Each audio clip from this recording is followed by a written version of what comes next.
Hello, it's Jenny, co-founder of Soul Integrity and creator of the Health Wisdom Connection Pathway. Thanks for joining me. Today I thought we would talk about water. We all know that we must drink water, but it's often one of those things that we just don't do.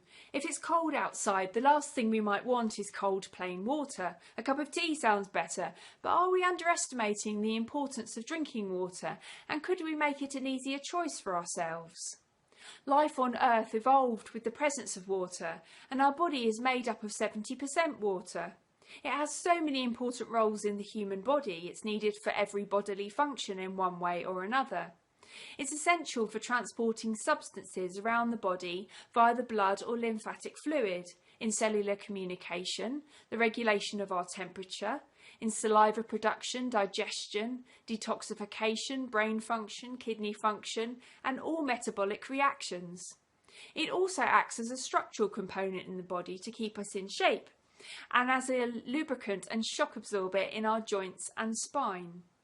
If we look at it this way, we can appreciate that the quality and quantity of this element within us can have profound effects on our ability to function healthily, and then how we interact with our environment around us. So how do we know we're dehydrated? Well, we feel fatigue, lethargy or tiredness, thirsty, have salt cravings, dry skin, we might be constipated. We might have joint and muscle stiffness or allergies, experience depression, stress or headaches, and being dehydrated can contribute to high blood pressure and cholesterol imbalances, amongst almost everything else we feel as symptoms. We can find ourselves chronically dehydrated when we're under prolonged stress or sweating a lot, when we're exposed to EMFs or Wi-Fi which may be stressing our cells, when we have either too high or too low salt intake, especially table salt, and when we have diarrhea, or when we've been drinking a lot of tea, coffee, alcohol, or even poor quality water itself. So when we feel thirsty, we just drink more water, right?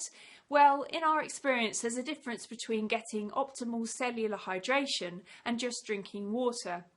This difference is in the quality and structure of the water, as well as the healthy intake of cell membrane supporting fats and minerals.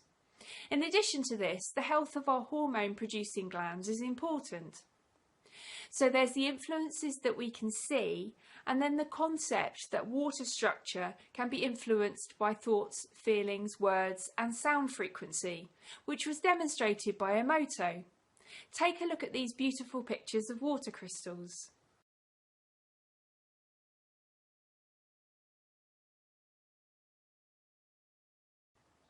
When we are well hydrated, we notice our brain works well.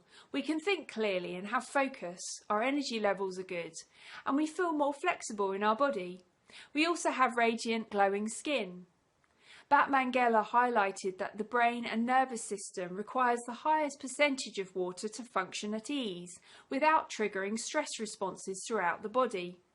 Barbara Wren connects the concept of the stress that we experience within our cells, caused by dehydration responses, with our experience in the outer world as individuals. If we are stressed in our cells, then we perceive a stressful world. If we exist in a dehydrated state, then our actions and reactions will be at this vibration, thus fulfilling the law of attraction and realising the Gnostic principle, as within, so without. So it's exciting to realise that we can use this concept in reverse and change our perception positively by seeking rehydration at a cellular level. In Chinese and other ancient cultures, the capacity of water to hold a resonance is recognised and integrated in traditional healing approaches. For example, in traditional Chinese medicine, the water element relates to the kidney, an important regulator of fluid and mineral balance. The kidney also has a vital role in endocrine hormone stress response through the adrenal function, which is why we can feel fear when we are chronically dehydrated.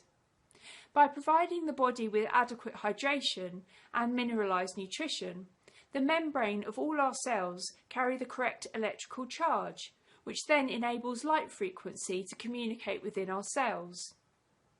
With this in mind, dehydration could be viewed as a pivotal component to a multitude of disease states. There are many different types of water, from tap water to cheap filtered water, well water, reverse osmosis water, distilled water to mineral and spring water. Nick is writing a much more comprehensive teaching resource on this subject, as it can be quite an in-depth topic, so watch out for that resource when it's available. And next week we'll talk about the different choices we can make for our water intake, including how to enliven its structure. We'll also talk about supporting our cells and our body to accept and assimilate that water by understanding fats and minerals in relation to our cells. By ensuring adequate hydration as the cornerstone of supporting our body to return to balance, we can allow our natural cellular functions to proceed unhindered, enabling healing on a physical level, which can then have a really exciting ripple effect on our lives. Thank you for joining me.